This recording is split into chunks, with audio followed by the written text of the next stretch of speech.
Hey guys, today I'm going to be sharing with you my to-be-read pile for April and May 2024.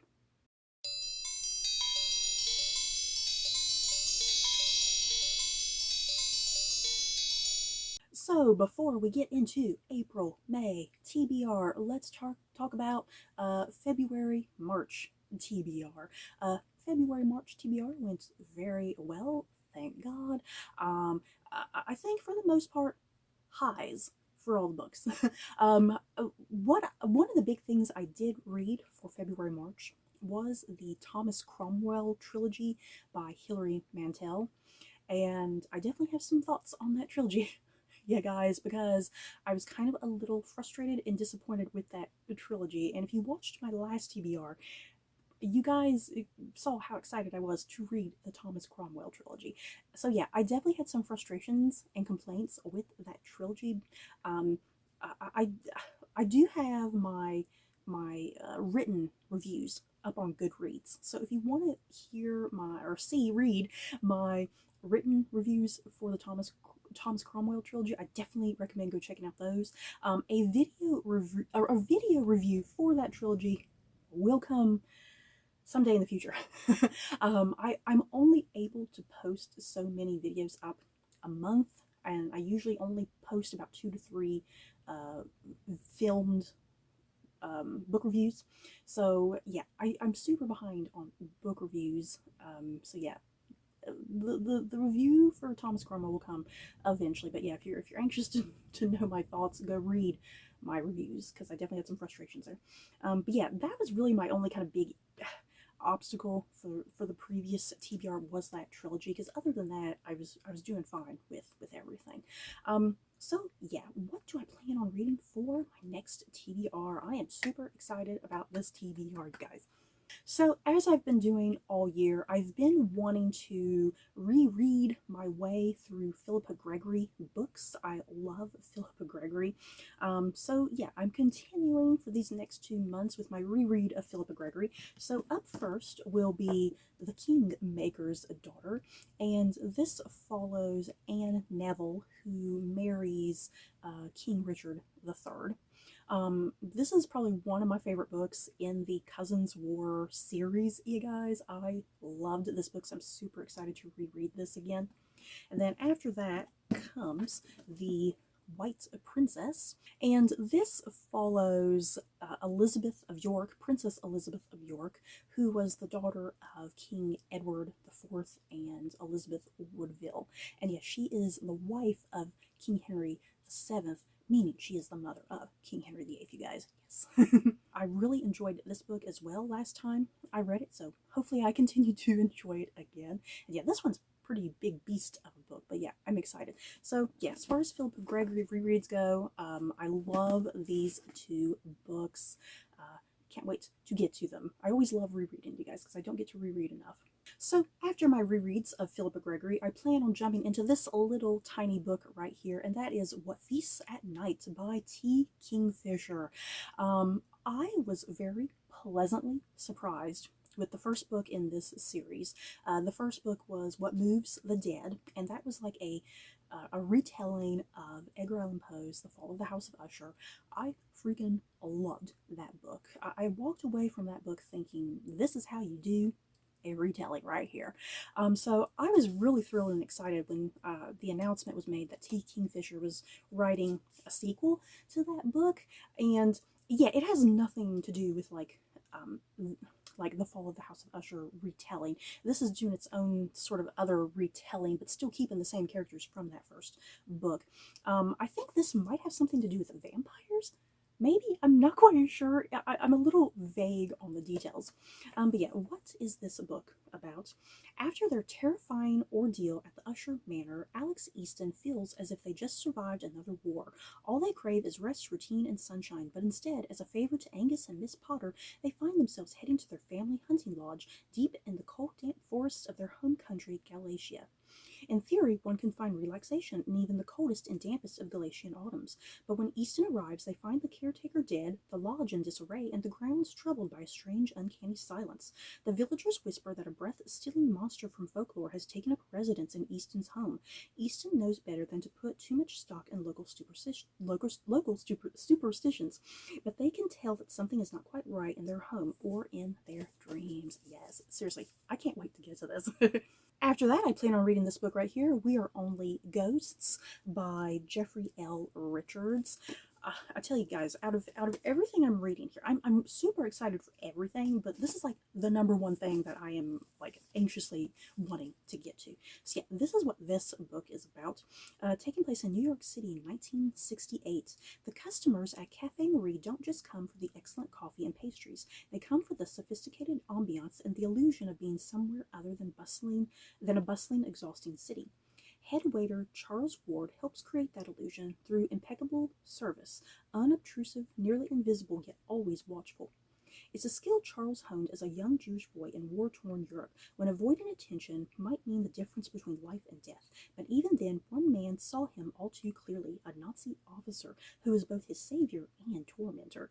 At 17, Charles was deported to Auschwitz with his family. There he was singled out by Obersturmführer Berthold Verden, who helped him in his home. Their entanglement produced a tortured affection mixed with hatred that flares to life again decades later when Berthold walks into Cafe Marie. Hell no. Oh my god.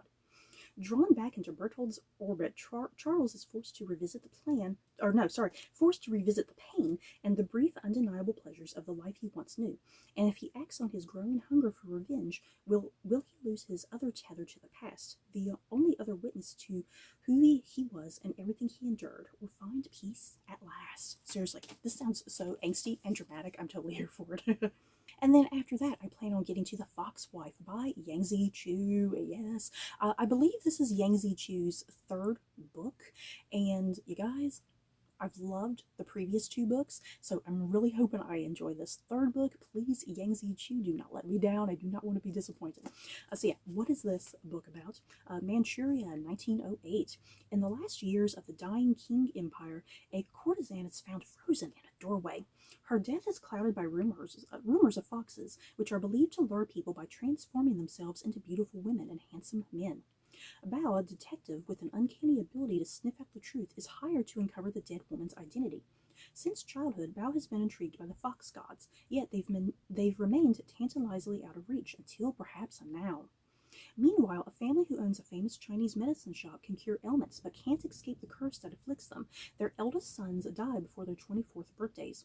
When a disruptively winsome servant named Snow enters their household, the family's luck seems to change. Or does it? Snow is a creature of many secrets, but most of all, she's a mother seeking vengeance for her lost child. Hunting a murderer, she will follow the trail from northern China to Japan, while Bao follows doggedly behind. Navigating the myths and misconceptions of fox spirits, both Snow and Bao will encounter old friends and new foes, even as more deaths occur. Seriously, this just sounds so whimsical and magical. I can't wait. After that, I'm going to get into The Tower by Flora Carr. And if you can't tell, this is historical fiction, obviously. It very much looks like historical fiction. And guys, this is about Mary, Queen of Scots. Yes, I love all things Mary, Queen of Scots.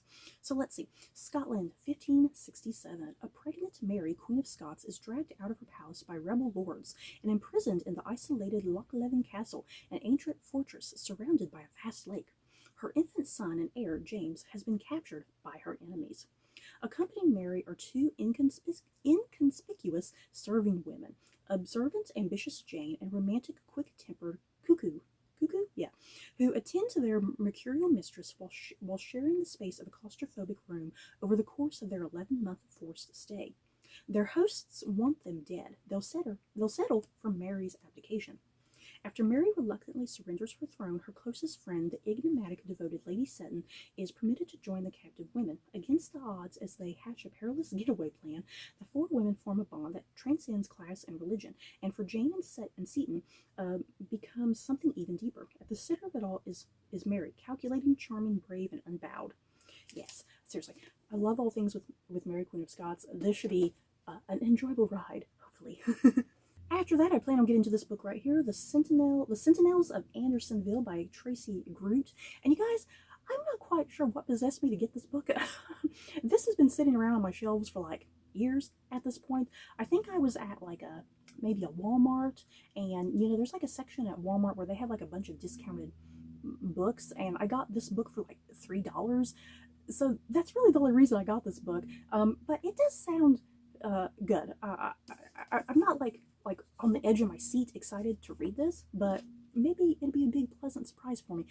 It was just kind of lingering there at the very top of my TBR list, and so I was like, let me go ahead and knock this book out of the way and see how it goes. But let's see. Near the end of the Civil War, inhumane conditions at Andersonville prison caused the deaths of 13,000 Union soldiers in only 14 months.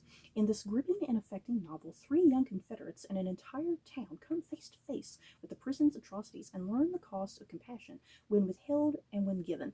Century Dance Pickett has watched helpless for months as conditions in the camp have worsened by the day. He knows any mercy will be seen as treason.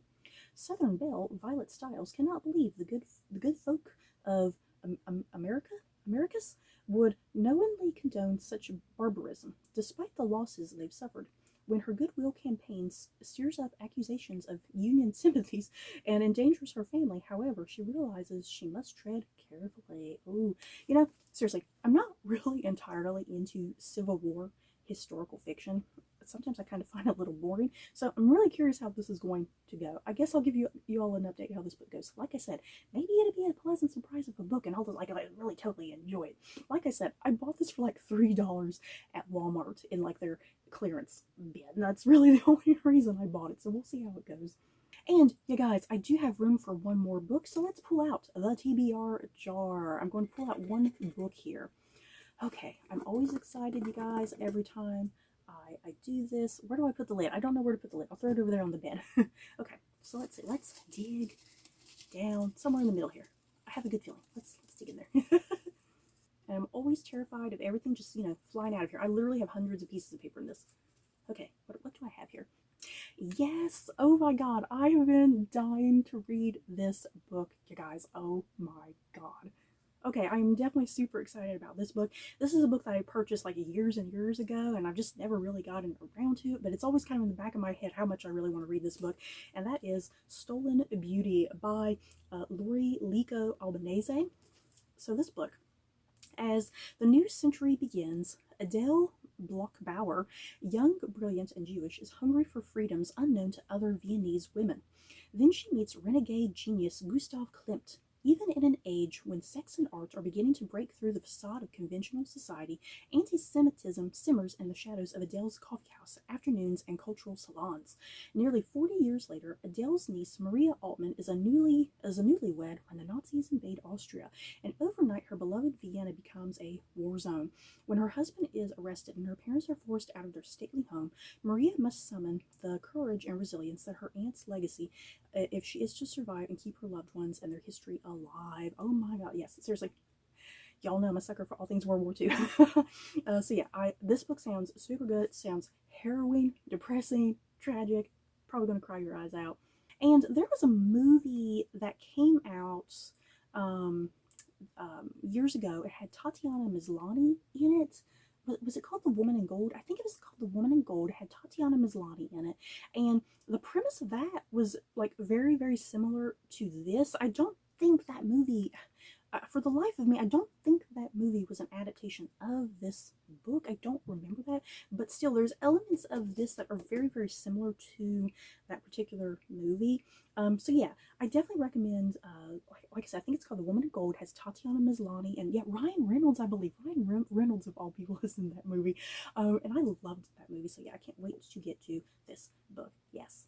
So you guys, that is it for my TBR for April and May. In the comments below, have you guys read any of these books? Do you plan on reading any of them? Just let me know your thoughts down below. So that's it for this video. Don't forget to like, comment, and subscribe. And if you like this video, you may like these other videos.